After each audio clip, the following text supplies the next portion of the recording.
So let's be real for a second. Navigating the current economic climate, it's got this relentless swirl. Oh, yeah. Uncertainty, burnout, Yep. layoffs. Inflation, talent shifts, consumer fatigue. Yeah. It can feel less like leadership and, well, more like trying to meditate at a demolition derby. That's a good way to put it. It's intense. It's a lot, yeah. And if you're a CEO, a founder, an entrepreneur, your outlook isn't just, your own thing. No, absolutely not. It ripples out. It's a powerful force. Yeah. It's your team, your clients, your bottom line, really. Definitely. Your energy sets the tone. So how do you stay genuinely positive when, frankly, the headlines feel relentlessly heavy? That's the million-dollar question, isn't it? Right. So our mission for this deep dive is basically to give you a no BS guide to being authentically upbeat, in a world that's just worlding. Love that, worlding. We're pulling out key insights today from some really great material, specifically looking at the CEO's Guide to Optimism without losing your mind. And that's exactly why this is so crucial for you listening. Yeah. This isn't just theory. No abstract stuff here. Right. The goal is practical strategies, grounded in understanding why they work so you can actually apply them. Apply them to the messy daily reality of leading. Exactly. The complex stuff you face every single day. Okay, let's dive in. The first insight, it really tackles a big misconception head on. You don't have to fake it to make it, but you do have to frame it. Mm-hmm. We've all seen that toxic positivity, right? That surface level, everything's fine. Oh, yeah. It feels cheap. It does. And it erodes trust faster than, a bad rebrand. It just feels false. Totally. People sense it. So if faking it is out, what is the genuinely effective way to handle a setback? What's the move? Well, the power move here is reframing. Mm-hmm. And it's not about delusion, not at all. It's about strategic perception. Okay, strategic perception. How does that work in practice? So instead of pretending a bad quarter didn't happen, you reframe it. It's like, bad quarter. Okay, what did we learn? Right. Find the lesson. Exactly. Or you lost a client. That stings. But the reframe is, okay, let's figure out why. That's valuable feedback. So it becomes data, not just defeat. Precisely. And if your team's feeling burned out, that's not just a failure. It's a really important culture insight. Okay. So it's information. Yes. From a brain perspective, reframing kicks your prefrontal cortex into gear.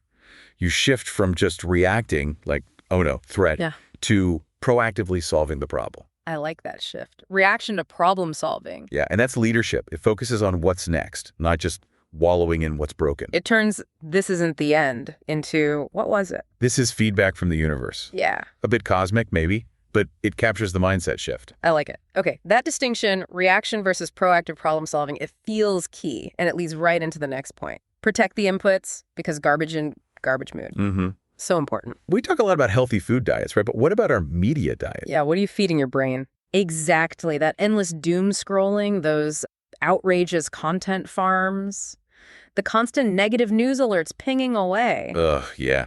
The outrage farms are relentless. For leaders, why is curating what you consume just so critical?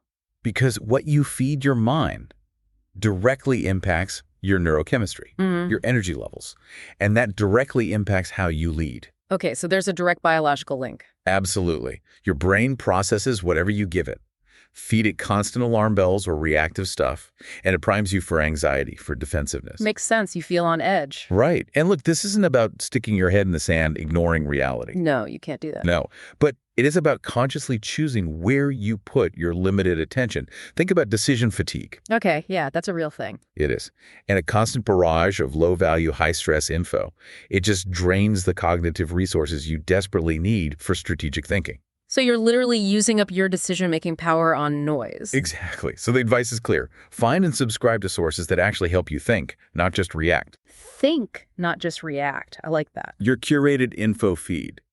It's as vital to your mental capital as your business plan is to your financial capital. Seriously. That's a powerful comparison. Mental inputs, leadership output. And when you manage those inputs better, it lets you lead with vision, not with vibes. Yes. This is crucial. In uncertain times, people don't necessarily need you to be like the cheer captain. Right. Forced cheerfulness can feel jarring. They need something much more fundamental. Clarity. The source says clarity is the antidote to chaos. So what does that actually mean for a leader? How do you provide that direction when things feel shaky? When things are unstable, Your most vital job is to bring everyone back to first principles. Okay, like the basics. The absolute core questions. What are we actually building here? Why does it even matter? Who are we serving? And where are we going next? Regrounding everyone. Exactly. In organizational psychology, we know people crave predictability, especially when things feel ambiguous. Your vision acts like a cognitive anchor for your team. An anchor. Yeah, I can see that. It reduces anxiety, boosts psychological safety, and all the research, like Gallup's work, shows that leads directly to higher engagement, better productivity. So it's practical, not just philosophical. Totally practical. Right. And optimism, in this context, isn't about pretending everything's rosy. Right. It's about genuinely believing it's still worth building what you're building and then showing up consistently.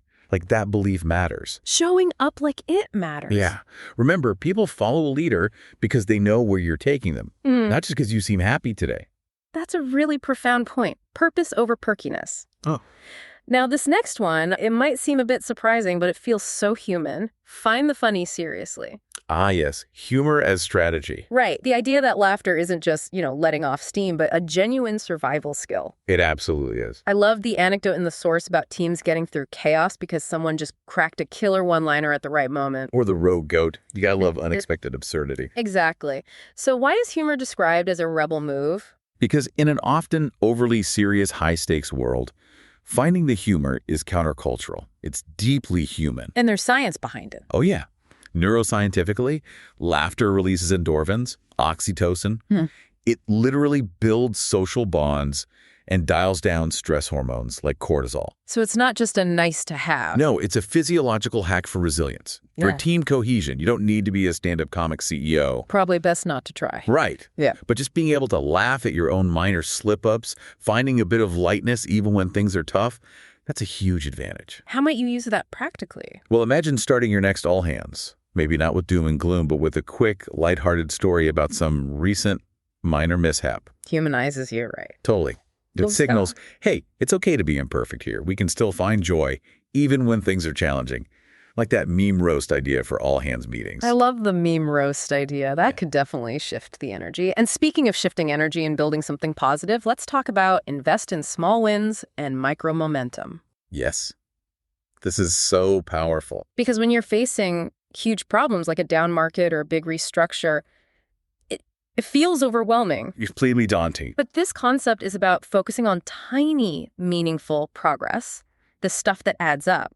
How does that actually build positivity for a leader? Well, positivity, real positivity, it feeds on tangible progress. Yeah. You feel better when you see things moving forward. Even small things. Especially small things. Yeah. Look, you're not going to fix, say, systemic industry issues overnight. But you can ship one feature this week. Okay, achievable. Or solve one annoying friction point in your customer onboarding. Yeah. Win back one client who left. Those feel doable. Right. Or publicly praise one employee who's been quietly amazing. Or clear out one weird bottleneck in your internal process flow. Micro wins. Exactly. And these micro wins matter psychologically. Achieving even small goals triggers dopamine. That reinforces the action, motivates you to keep going. It's the progress principle. Ah, the progress principle. Yeah. These little wins build belief. They remind everyone, including you, that progress is actually happening, even if the big picture news is negative. So it combats that feeling of helplessness. Precisely. And that momentum board hack mentioned in the source. Yeah, tell me about that. Just having a shared space, digital or physical, where you track these small collective wins each week, it makes the progress visible. It compounds. Visible progress. I like that. It creates evidence. And speaking of who you share progress with, who you surround yourself with is huge. Hang with builders, not bummers. Oh, this one resonates. Your network matters. The source says it shapes your net worth and your mental health. So what kind of people should leaders actively try to keep close? You need the energy of the builders. Those people who are actively creating cool stuff, taking smart risks, owning their failures when they happen. But still showing up. Yes, still showing up with that constructive mindset. That energy is fuel. It's a powerful antidote to that everything is awful, let's just give up vibe. The bummer vibe. We all know it. We do. And it drains you. We know from social psychology that emotions are contagious. right? But good and bad. So being around too much negativity literally drags you down. It's a drain on your cognitive and emotional resources. Yeah. It's not just unpleasant, it's counterproductive. So the advice is blunt. If you find yourself constantly in those draining rooms, Politely excuse yourself. politely excuse yourself and, yeah, sprint the other way. Find the builders. And the founder circle idea. Yeah, that's highlighted as a great strategy. Creating a space, no pitching, no posturing, just real, honest talk with peers who are also in the trenches building things. Shared challenges, shared solutions. Exactly. It's about accessing that vital, positive energy and finding practical support. That makes so much sense. Cultivate those energizing connections. And to keep your own energy up, you also need to give yourself something to look forward to. The optimism anchor. Love this concept. Yeah. What does this anchor actually look like, and why is it particularly vital for leaders? So an optimism anchor is basically a future positive event that you deliberately put on your calendar. You make it concrete. Like what? What kind of things? Oh, it could be anything meaningful. A big product launch down the road. Okay. An off-site retreat focused on connection and strategy with your leadership team. Okay. Or maybe unveiling a fun rebrand. Turning a great customer story into a really compelling case study. Even a personal milestone or just a proper vacation you plan out. Something tangible on the horizon. Yes. The key is make it real. Plant it on the calendar. Talk about it with your team. Plan for it. Let it become that sort of North Star when the day-to-day feels gray or tough. And the psychology behind that. Well, having clear, positive future events activates your brain's reward system. It enhances what psychologists call prospective memory. Focusing on future gratification helps you push through present discomfort. It boosts motivation and resilience. A North Star for navigating the gray patches. I like that. And thinking about managing your resources is key. Which brings us to, you can't out-hustle a bad vibe. Such a great line. And so true. The source really hammers this. Prioritize energy over time. Why is protecting your energy so uniquely critical for leaders, especially for making good decisions? It's stark but simple. Yeah. If your energy is shot, your decisions will be too. It's not just about feeling tired. Goes deeper than that. Yeah. Cognitive psychology research clearly shows decision fatigue seriously impairs your executive function. Your ability to weigh options, think long-term, resist impulse, Yeah. it all degrades. So you start making worse choices. You start basically settling for good enough instead of finding the truly optimal path. Burnout isn't just an inconvenience for you. It's expensive. It's incredibly expensive. It drains your most valuable leadership asset, your judgment, your capacity. So how do you protect that energy practically? The source gives good, concrete advice. Don't stack meetings back-to-back constantly. Take real breaks, and scrolling your phone isn't a real break. Guilty. Okay, real breaks. Design your workday as much as possible around your peak creative hours. Build buffer time into your week. Don't schedule every single minute. Be strategic with your personal energy. Yes. Just like you're strategic with the company's money, future you and your whole team will thank you for it. That's a critical investment. And this next point feels like it ties everything together. Make your mission bigger than the noise. Yeah. This is about the why. The source lays down a challenge, calls it a brutal reality. If your company's purpose can't survive one rough news cycle. It's probably too small. Yeah. Oof. That hits home, right? It does. So what's the core idea here? Why does the mission need to be bigger? Because true, lasting positivity, the kind that fuels resilience, has to be tethered to meaning. Something deeper than just quarterly targets. Okay. It's about constantly reconnecting to your fundamental mission, asking yourself and your team, why does what we do really matter beyond the profit? The impact question. Exactly. Who do we genuinely serve? What positive change happens because we show up? Why is that worth enduring the market swings, the long hours, the rejection, the tough pivots? Getting back to that core purpose. Yes. Think Simon Sinek's start with why. It's not just a catchy phrase. It taps into the power of intrinsic motivation, purpose. That's way more resilient than just chasing external rewards or reacting to market shifts. So connect to the why often, especially when it's hard. And double down on it then. The world doesn't need more noise, more reactive panic. It needs leaders building with real purpose, not just fear. Purpose, not panic. That's powerful. And it leads us beautifully into the final point, maybe the most profound one. A secret the best founders seem to get. Practice courage over confidence. Yes. This distinction is so important. Confidence versus courage. How are they different in this context? Well, think of it like this. Confidence is often a state. It feels good, but it can fluctuate, right? Yep. It comes and goes based on wins, losses, how you feel that day. Okay, it's a variable. Courage, on the other hand, is a choice. It's an action. A choice you make regardless of how you feel. Precisely. Being positive, continuing to build, especially when the world feels negative or uncertain, it isn't about always feeling confident or good.